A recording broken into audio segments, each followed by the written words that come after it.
Ayun po no mga par, magandang araw po sa ating lahat to. Nandito po tayo ngayon sa Barangay Santo Domingo, Calawag, Quezon po no. May bibisitahin po tayong property na may 18 hectares po no. Bali ito pong property ay may dalawang titulo po no. Bali ito pong una, makikita nyo po, ayan po yung mismong 9 hectare. Bali din pa po sa gawing iyon ay 9 hectare din po. Bali dalawa po no. Bali ito po, kung nakikita nyo po, dito po tayo nakatayo ngayon sa barangay road nila no mga farm. Ito pong barangay road po na ito ay kasya na po ang 4 wheels mga farm. Kasya na rin po ang truck dito mga farm ano. Ayan, kung makikita nyo po. Ayan, ito pong property ay along barangay road po no. Kaya hindi na po kayo mahihirapan kung sakali man pong gusto nyo pong makapasok ang inyong sasakyan, dahil ito pong property ay pasok na po ang sasakyan no. Yan, nakapang makikita nyo po no. Yan, bali mga farm, tara samahan nyo po ako ulit para bisitahin po natin na itong property no.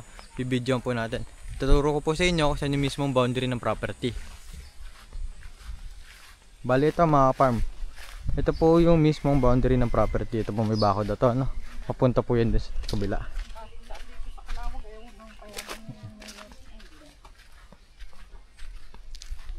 Ito pa mga farm na.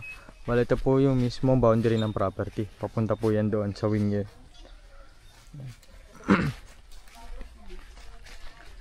Tara mga farm, bali papasok tayo dito sa loob ng property na mga farm. Ito pong property ay wala na pong mga tanim mga farm, dahil lahat daw po itong maisan no.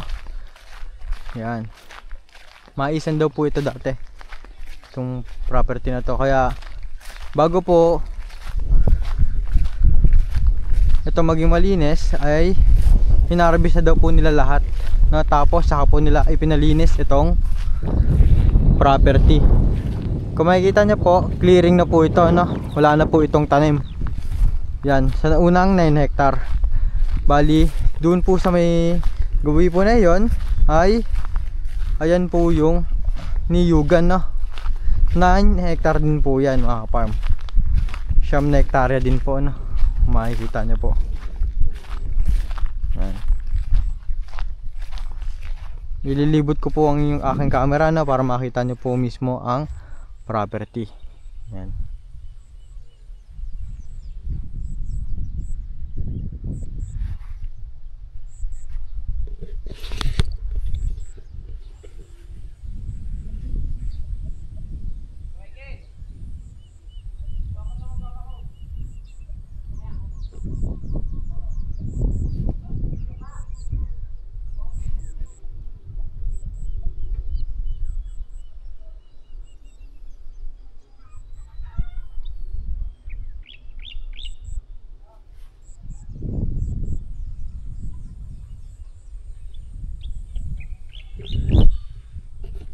So bali mga farm no, ang source of water po nitong property ay sa ngayon wala pa po no.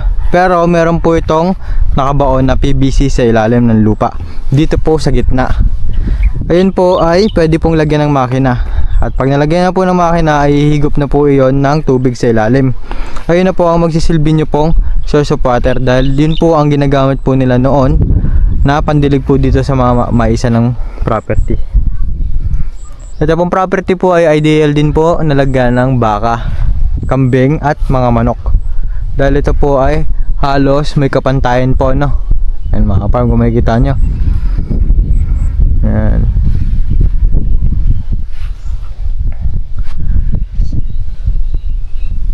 Ito pong property nga po pala ay may frontage po na 500 meters po no. Estimated po iyon mga farm, hindi po yun ang tamang sukat. Kumbaga estimated lang po na sukat ng frontage mga farm. Yan. Kaya ito pong property ay napakaganda no. Kung makikita nyo po, napakalinis na po itong property na ito.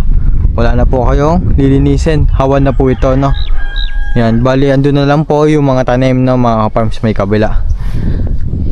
9-9 po ito no, 9-9 po yan. Bali 9 hectare, 9 hectare, dalawang titulo po no. Patungkol naman po tayo sa titulo. Bali ang titulo po nitong property ay TCT na po, no? Dalawa po ang nakapangalan. Dahil po dalawa ang nakapangalan, ang isa po sa kanila ay patay na. Yun po ay yung lalaki. Yung lalaki po ang patay na. Bali, kung magugustuhan po ninyo itong property, dahil sobrang ganda po nito, kung magkakabentahan po, ang makakausap nyo na lamang po ay ang babaeng asawa, no? Ayun po ang inyong makakausap. Ayan mga farm. Ito pong property ay meron na po rin pong lot plan, no? At bayad daw po ang buwis palagi, no? Hindi po ito na alpasan o naglalaps, farm.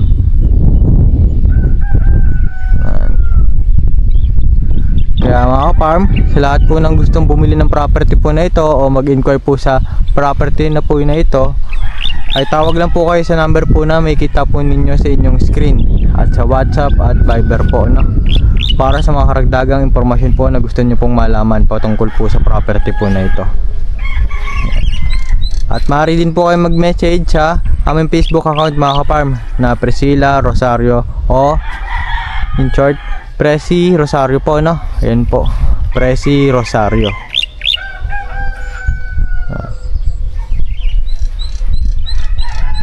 So yun na mga farm, hanggang dito na lamang po ang ating video mga ka-farm, at isang mapagpalang araw po sa ating lahat mga ka-farm.